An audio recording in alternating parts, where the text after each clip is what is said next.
गरम तिखटाचो शिरो आम्ही उपीट म्हणतो. हळद घातल्यामुळे लोकांना त्याका तिखटाचो शिरो मिळतात आणि हळद नाही घातलास तर ता उपीट झाला. एक कढई घेतले, त्याच्यात घातले तेल आणि खमंग रवो भाजून घेतले. नंतर तुपाची फोडणी दिली.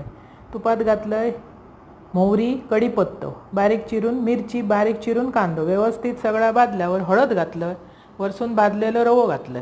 तो तुपार किंवा तेलार भाजलास तरी चालता. तुपाची फोडणी दिल्यास की सुगंध भारी येतं.